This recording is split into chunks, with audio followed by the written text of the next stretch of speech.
Hello, everyone, and welcome to another episode of The Wellness Shot. My name is Dr. David Orman, and this is for the week of September 8th. Today's topic is a difficult one. It is also perhaps the most powerful one I've ever done, and maybe ever will do. Uh, it is a subject matter that is challenging for many, many people, self included. I have treated about 47,000-ish patients over the years, over about 30 something years, 31, 32 years. And I've noticed that when people are able to do this, that is when the healing occurs. That is when the so-called miraculous healing occurs, the magic and the miracle, so to speak. And the topic is forgiveness. It is a challenge for many of us. It may be a human thing that it's just challenging for most people, if not everyone. It certainly has been over the years for me. I could think of different situations where, there are times in my head that I would think, wouldn't it be go great to go back into that particular situation? Here's what I would do. Here's what I would say. Here's what I wouldn't do. Here's what I wouldn't say, etc. And that would make it all better. The problem is when you go back that way, it doesn't make it better. It certainly it continues to drive it in more deeply. Let me give you a simple example. When I was 10 or 11, I think I was 11 years old, I started playing baseball. And I never learned how to throw the ball properly at that particular time in my life. I used to throw with my whole hand. And of course, you're supposed to throw with these two fingers and the thumb. Never knew that. And so I had a very strong arm, but I couldn't throw strikes to save my life. And I had a coach who said, go be a pitcher. I said, I don't know how to do this, but all right, sure, let me go for it.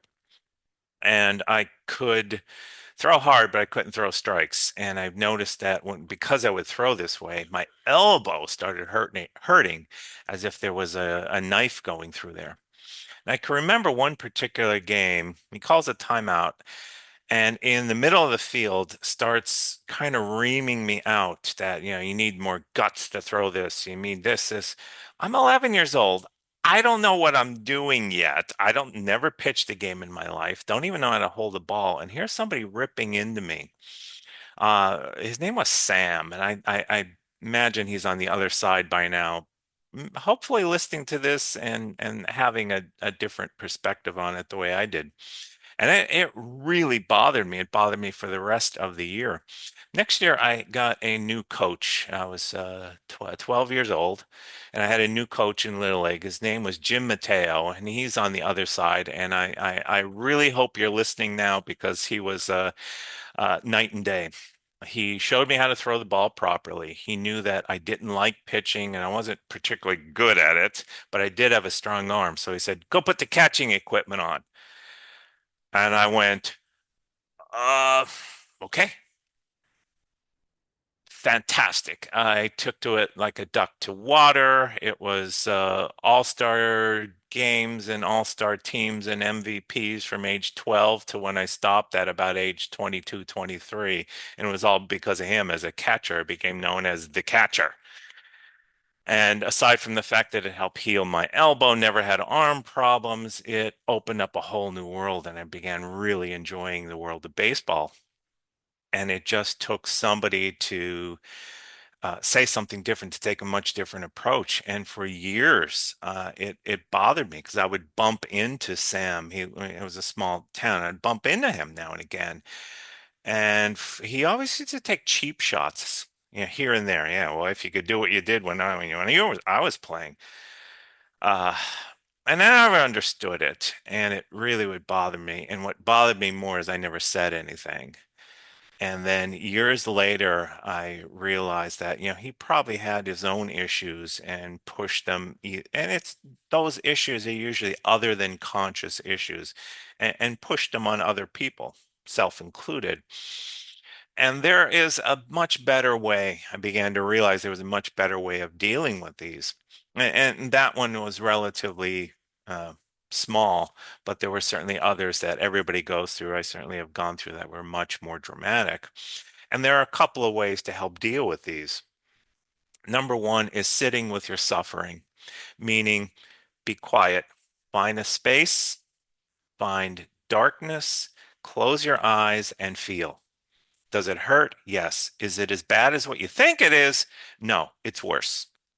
And you sit there and you don't try to change anything and you don't try to rationalize anything. And as best as possible, the yap yap mind, the inner voice, ask it to be as silent as possible and just be the observer of the feeling, be the experiencer of the feeling, and be the observer of what the conversation is, and exhaust yourself. It may take 5 minutes, it may take an hour. Do it.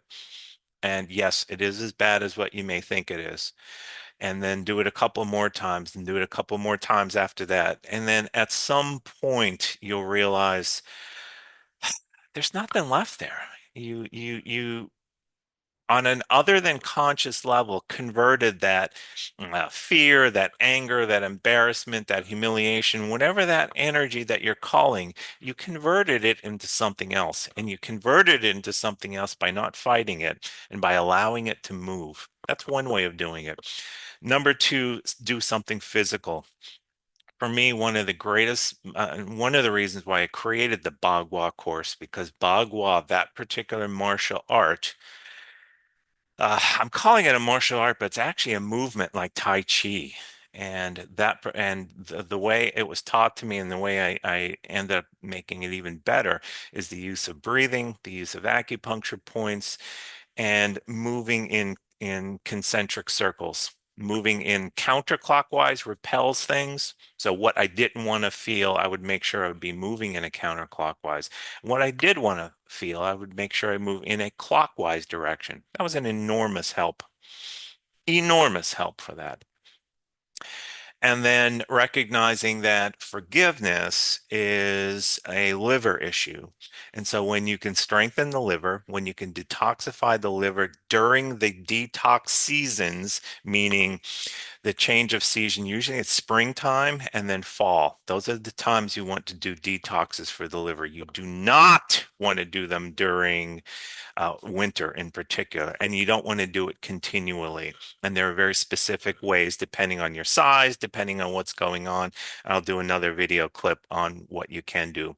If you do it properly, it is fantastic. If you do it improperly, it will make things worse and a person feels exhausted. You know you get it right when your emotions, if you were to chart them, it looks like this all over the place, up and down and up and down, but for a short period of time or for short bursts of time.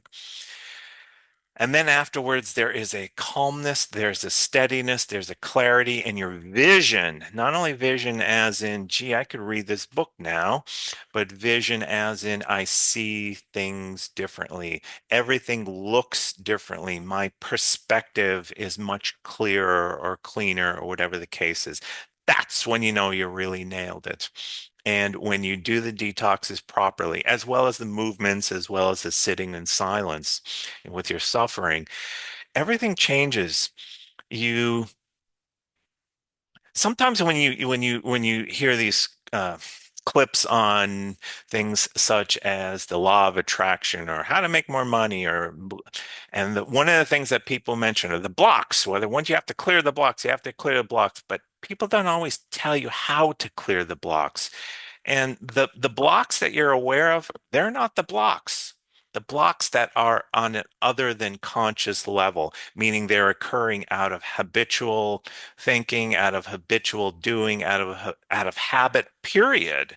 Those are the ones that are really blocking. They're creating the static, the blurriness, the whatever the case may be.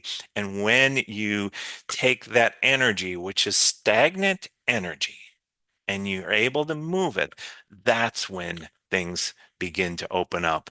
And whenever you hear stagnant energy, you hear liver. Always, always, always. Whenever you hear pain, you hear liver. Whenever you hear stagnant energy, you hear liver. Stagnant energy is pain. Stagnant energy is pain, whether it be physical pain, emotional pain, psychological, or whatever other pain you can think of. It is always a result of stagnant energy. Stagnant energy is always a result of liver. So when you get these things moving, again, how would you get them moving? Bagua is one of the best things I've come across. There'll be a link below. There is also a substance called bupleurum. It's spelled Buplurum, bupleurum. It is an herb. It is fantastic. It is strong. Let me forewarn you, it is strong. Whatever the recommended doses are, my suggestion would be starting with 1/3 of the recommended doses and ease your way up to a full dose, or even better yet, take a longer period of time and just stick with the 1/3 or 1/2 doses. Life changes when you learn forgiveness. Life dramatically improves when you clear blockages that have been caused by regret, that have been caused by anger, that have been caused by grudges. I really, really, really, really hope you take this to heart. And if you need any kind of assistance with this, schedule an appointment with me. I haven't walked in your shoes in terms of your issues, but I've walked in shoes that are right alongside you with my own issues and still am. I think it's a lifetime process, but I can certainly help you along the way. Again, you've been listening to another episode of The Wellness Shot. My name is Dr. David Orman, and I'll see you next week.